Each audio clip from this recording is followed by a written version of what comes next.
Hello বন্ধুরা, welcome back to my channel. তো আজকে দুপুরের কী রান্নাবান্না করেছিলাম সেগুলো তোমাদের সাথে শেয়ার করতে চলে এসেছি। তো প্রথমেই দেখো, আমি এখানে কিন্তু নিয়েছি 5 থেকে 600 গ্রাম মতো মাটন, আর রয়েছে এদিকে চিকেন। তো মাটনটা আজকে পুরোটা রান্না করব, চিকেনটা কিন্তু শাশুড়ির জন্য করব 4 থেকে 5 পিস মাংস, কেন কি উনি মাটনটা খেতে পছন্দ করে না বা খায় না, ওই কারণে কিন্তু চিকেন ওনার জন্য রান্না করব। তো দেখো, আমি প্রথমে কিন্তু মাটনটা ভালো করে ধুয়ে নিয়েছি, চিকেনটাও খুব ভালো করে ধুয়ে নিয়েছি। আর চিকেন এবং মটন ধুয়ে নেওয়ার পরে কিন্তু জলটাকে খুব ভালো করে ঝরিয়ে নিতে হবে। তো আজকে রান্নার মধ্যে একটা টুইস্ট আছে, কেন কি রান্নাটা করার সময় আমি আলাদাভাবে মটন এবং চিকেন যদি রান্না করতে যাই তাহলে কিন্তু অনেকটা সময় লাগবে। তো খুব স্বল্প সময়ে এতগুলো জিনিস আমি কিভাবে রান্না করব লিমিটেড টাইমের মধ্যে, তো সেটাই কিন্তু শেয়ার করছি। ঝটপট উপায় কিভাবে করা যায়, যদি এরম সিচুয়েশান আসে সেক্ষেত্রে কিভাবে মাংস রান্না করা সম্ভব হয় বা আদার্স রান্না কমপ্লিট করা যায় তাড়াতাড়ি, সেটা কিন্তু আমি তোমাদেরকে আজকের ভিডিওতে দেখাবো। তো দেখো, মাটনটাকে নিয়ে নিয়েছি, মাটনটাকে কিন্তু খুব ভালো করে আমি এবার ম্যারিনেট করে নেব। একই সাথে কিন্তু আমি চিকেনটাকেও ম্যারিনেট করে নেব। তো দুটো জিনিসকে আমি কিন্তু পাশাপাশি রেডি করে নিচ্ছি আগে, যতটা চিকেন আমি নিতে চাইছি। তো দেখো, এখানে শাশুড়ির জন্য যেহেতু, তো উনি খুব বেশি মাংস পছন্দ করবেন না খেতে, যেহেতু বয়স হয়েছে, তো সে কারণে 4 থেকে 5 পিস কিন্তু আমি চিকেন নিয়েছি। আর এদিকে দেখো, আলু কেটে নিয়েছি। এখানে যতটা পরিমাণ আলু আছে আমি কিন্তু দুটো মাংসতেই ব্যবহার করব, যেহেতু একটা চিকেনে একজনের জন্য, তো সে কারণে সেখানে আমি দুটো আলু এনাফ, 2 পিস আলু, আর বাকি আলু কিন্তু আমি মাটনেই দেবো। আর এদিকে দেখো, পেঁয়াজ রেডি করে নিয়েছি, একসাথে আমি 4 থেকে 5টা পেঁয়াজ রেডি করে নিয়েছি। এবার আমি ম্যারিনেট করার পালা। আর এখানে আরেকটা জিনিস আমি রেডি করে নিচ্ছি। দেখো, এখানে রসুন, আমি গোটা রসুন নিয়ে নিয়েছি। আমার কাছে যতটা রসুন ছিল মোটামুটি সবগুলো রসুনকে আমি কিন্তু খোসা ছাড়িয়ে নিয়েছি। এরপরে কিন্তু আমি বাকি যে স্টেপগুলো সেগুলো স্টেপ বাই স্টেপ করব। খুব ঝটপটভাবে কীভাবে রান্না করা যায় সেটা কিন্তু আজকে তোমাদের সাথে শেয়ার করব। তো ভিডিওটা শেষ পর্যন্ত দেখলে আশা করি তোমাদের খুব ভালো লাগবে। তো বন্ধুরা, একটা লাইক দিয়ে ভিডিওটা কন্টিনিউ করার অনুরোধ রইল। আর এরকমই রেগুলার রান্নাবান্নার ভিডিও যদি দেখতে ভালোবাসেন তাহলে কিন্তু আমার চ্যানেলের পাশে থেকে যেতে পারেন। আমি প্রায়ই রান্নাবান্না শেয়ার করে থাকি, কী কী রান্না করছি, এছাড়া স্পেসিফিক নানান রকমের পদ আলাদা করে কিভাবে রেসিপি তৈরি করা যায় সেটারও কিন্তু স্টেপ বাই স্টেপ আমি কিন্তু আমার চ্যানেলে শেয়ার করি। তো দেখুন, আমি আলুটাকে কিন্তু প্রথমে ম্যারিনেট করে নিচ্ছি। আলুগুলোকে আমি ভেজে নেব, তার জন্য কিন্তু ম্যারিনেট করে নিতে হবে প্রথমে নুন আর হলুদ দিয়ে।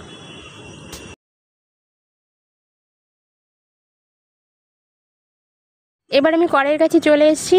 আমি প্রথমে আলুগুলোকে একবারে পুরোটাই আলুকে ভেজে নেব। তো কড়াইতে আমি ভালো করে কড়াইটা গরম করে নিতে হবে, আর তারপরে কিন্তু সর্ষের তেল দিয়ে দিচ্ছি।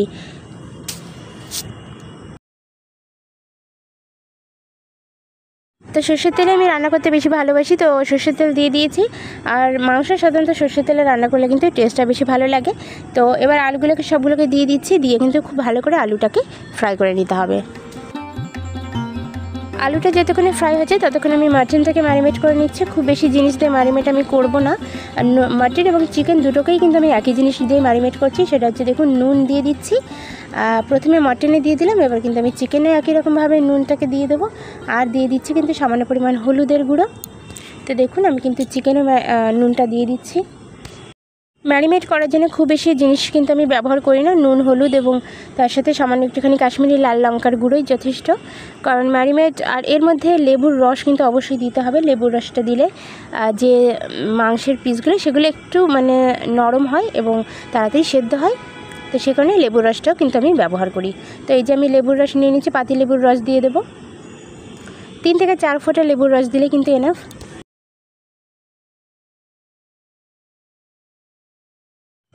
ভালো করে আমি ম্যারিনেট করে নিচ্ছি হাত দিয়ে মেখে। চিকেন মাটন ম্যারিনেট করা হয়ে গেলে আমি এটাকে রেখে দিচ্ছি যতক্ষণ না পর্যন্ত আমার আলুটা ভাজা হচ্ছে। মোটামুটি 5 থেকে 6 মিনিট রেখে দিয়েছি চাপা দিয়ে। তারপরে দেখুন, আমি এদিকে কিন্তু আলুটাও ভাজা হয়ে গেছে। আলুটাই কিন্তু অসাধারণ একটা কালার এসছে। হলুদের, যেহেতু আমি মাখিয়ে হাত দিয়ে দিয়েছি হলুদটা, সে কারণে কিন্তু কালারটা খুব সুন্দর এসছে।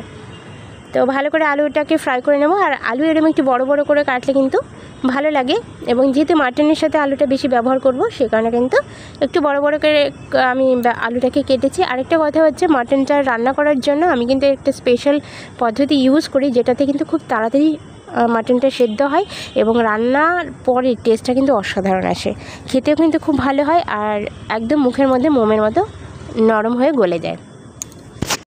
ভাজা আলুগুলোকে একটা প্লেটে আমি নামিয়ে নিয়েছি, আর এখানে যে তেলটা অবশিষ্ট ছিল তার সাথে কিন্তু আরও 1 থেকে 1.5 চামচ তেল আমি অ্যাড করে দিয়েছি।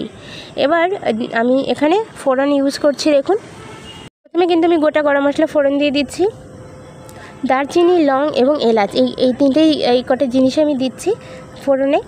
আর হচ্ছে যেহেতু দুটো মাংসের মশলা আমি একবারে রেডি করছি, এটা কিন্তু একটা টুইস্ট, দুটো মাংসের জন্য কিন্তু আমি একই মশলা বানাচ্ছি, একই সাথে কষাবো।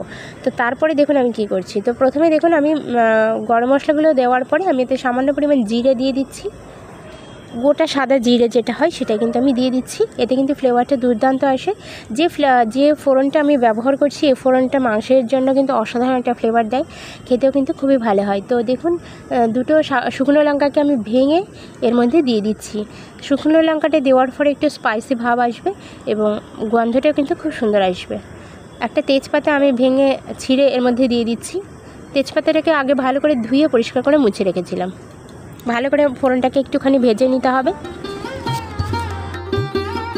এবার দেখুন যে পেঁয়াজ আমি কুচিয়ে রেখেছিলাম, সেই কুচানো পেঁয়াজটা, একটু বেশি পরিমাণে পেঁয়াজ, 2 থেকে 3টে পেঁয়াজ কিন্তু আমি কুচিয়েছিলাম, কুচানো পেঁয়াজটাকে কিন্তু আগে দিয়ে দিচ্ছি।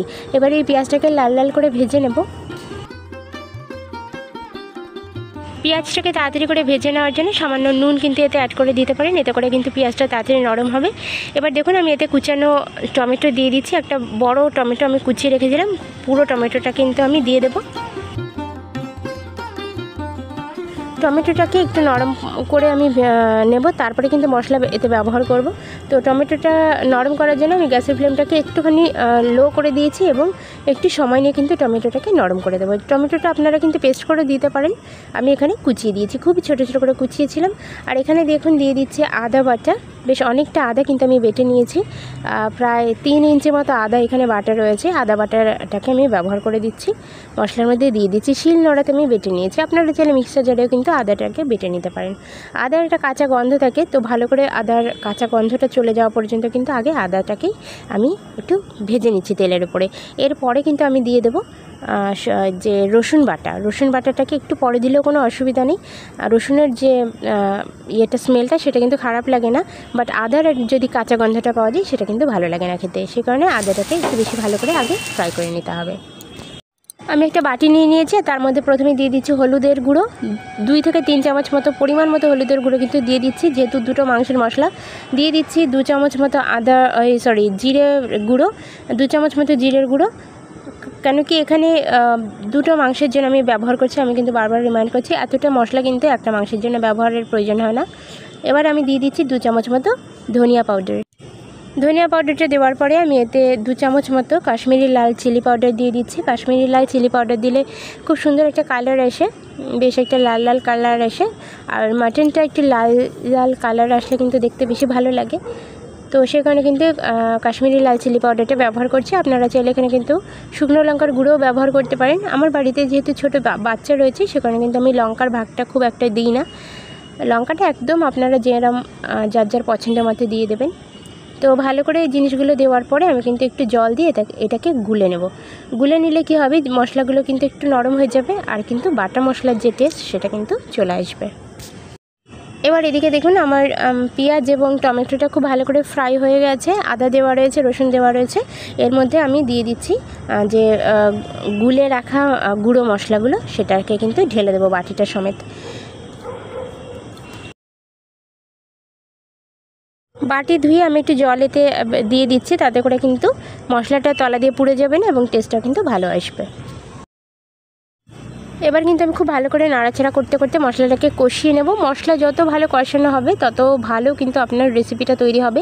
আরেকটা কথা হচ্ছে, মশলায় যতক্ষণ না পর্যন্ত তেল ছাড়বে, মানে মশলা থেকে তেলটা ছেড়ে দেবে, ততক্ষণ কিন্তু মশলাটাকে কষাতে থাকতে হবে, নাহলে কিন্তু মশলার যে কাঁচা গন্ধ সেটা কিন্তু আপনি খাওয়ার সময় পাবেন, যেটা কিন্তু একদমই খেতে ভালো লাগবে না, খাবারটাকে নষ্ট করে দেবে। তো সেই কারণে মশলা থেকে তেল ছাড়া পর্যন্ত কিন্তু সময় নিয়ে আপনি কিন্তু মশলাটাকে কষাতে থাকবেন। আরেকটা কথা হচ্ছে, যদি দেখেন যে তলা দিয়ে ধরে যাচ্ছে বা শুকিয়ে যাচ্ছে মশলাটা, সেক্ষেত্রে কিন্তু অল্প অল্প করে জল দিতে থাকবেন, তাহলে কিন্তু মশলাটা খুব সুন্দরভাবে স্মুথলি কষানো হয়ে যাবে। তো দেখুন আমার কিন্তু মশলাটা কষানো হয়ে গেছে প্রায়। আমি সামান্য জল অ্যাড করতে করতে কিন্তু মশলাটাকে প্রায় 3 থেকে 4 মিনিট রান্না করেছি, কুক করেছি, মশলাটাকে কষিয়ে নিয়েছি। আমি বেসিক্যালি মশলা কষানোটা একটু হাতে সময় নিয়ে করি, কারণ এটাই কিন্তু মেইন ফ্যাক্ট। তো দেখুন মশলা কিন্তু কষানো হয়ে গেছে, মশলা থেকে তেল ছেড়ে দিয়েছে। তো এইবার আমি একটা কাজ করব, এই পাশে দেখুন একটা কড়াই আমি কিন্তু অন্য ওভেনে বসিয়ে দিয়েছিলাম, আর তাতে সামান্য একটু তেল কিন্তু আমি দিয়ে দিচ্ছি। তেল দিয়ে আমি যে চিকেনটা রয়েছে, চিকেনটাকে কিন্তু হালকা ফ্রাই করে নেব। তো চিকেনটা ফ্রাই করার হয়ে গেলে তাতে কী হবে, চিকেনের যে কাঁচা গন্ধটা সেটা কিন্তু চলে যাবে।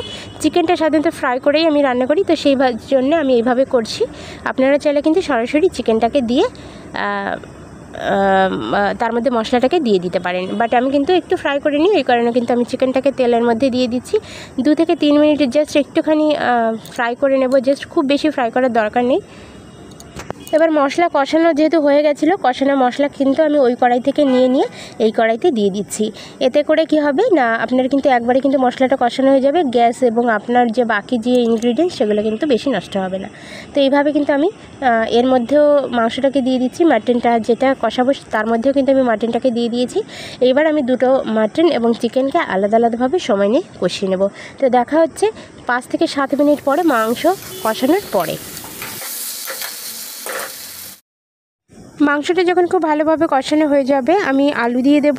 আলু দিয়ে কিন্তু আরও 2-4 মিনিট একটুখানি কষিয়ে নেব। কষিয়ে কিন্তু এতে আমি জল অ্যাড করে দেবো। দুটো মাংসতেই আমি জল দিয়ে দিচ্ছি। আর যেহেতু চিকেনটা সেদ্ধ হতে খুব বেশি সময় লাগে না, আমি এমনি কড়াইতে রান্না করব। আর মাটনটা আমি কিন্তু প্রেশার কুকারে দিয়ে দেবো। তো জলটা কড়াইতে দেওয়ার পরেই জলটা যখন হালকা ফুটে উঠছে মাটনের ঝোলটা, তখন কিন্তু আমি একটা প্রেশার কুকার নিয়ে তার মধ্যে কিন্তু মাংসের যে মাটনটা সেটা কিন্তু দিয়ে দিচ্ছি। এবার প্রেশার কুকারের মধ্যেই আমি দিয়ে দেব গরম মশলার গুঁড়ো, যে প্যাকেটজাত যে গরম মশলার গুঁড়ো সেটা আমি ব্যবহার করছি। সামান্য পরিমাণ ধনিয়া পাতা কুচিয়ে রেখেছিলাম, সেটা আমি দিয়ে দিচ্ছি। ধনিয়া পাতা কুচিটা দেওয়ার ফলে খুব সুন্দর একটা মিষ্টি ফ্লেভার আসবে। আর আমি সামান্য পরিমাণ ধনে, জিরে আর হচ্ছে মেথি, এই 3টে জিনিস একসাথে একটু হালকা করে রোস্ট করে একটা শুকনো মশলা বানিয়েছিলাম, সেই মশলাটাকে কিন্তু আমি দিয়ে দেবো, গুঁড়ো মশলাটাকে। এটা দেওয়ার ফলে স্পেশাল একটা সুগন্ধ পাওয়া যাবে, আর খেতে কিন্তু দুর্দান্ত ফ্লেভার আসবে। যেহেতু মাটনের রেসিপি, মশলাগুলো কিন্তু একটু দিতে হবে, তাহলে কিন্তু ভালো সুগন্ধটা পাওয়া যাবে। এবার দেখুন আমি চাটনি বানাবো। তো নিয়ে নিয়েছি খেজুর, আর তার সাথে নিয়ে নিচ্ছি হচ্ছে আমসত্ত্ব। এই আমসত্ত্ব আর খেজুরটা অনেক দিন ধরে ঘরে ছিল, তো ভাবলাম আজকে বানিয়ে নিই। তো ফাইনালি দেখো আমি শাক ভাজা করেছি, মূলো শাক ভাজা, এটা মাটন, আর এদিকে আছে চিকেন, আর এইদিকে দেখো আমি চাটনি বানিয়েছি। সেটা রেসিপিগুলো যদি তোমরা দেখতে চাও আমাকে কিন্তু কমেন্টে জানাতে পারো, আমি চাটনি এবং মূলো শাক ভাজার রেসিপিটাও কিন্তু তোমাদের সাথে শেয়ার করে দেবো। তো বন্ধুরা, এরকমই ঘরোয়া রান্নার ভিডিও দেখার জন্য প্লিজ আমার চ্যানেলের পাশে থেকে যেও। ধন্যবাদ সবাইকে আজকের ভিডিওটা শেষ পর্যন্ত দেখার জন্য।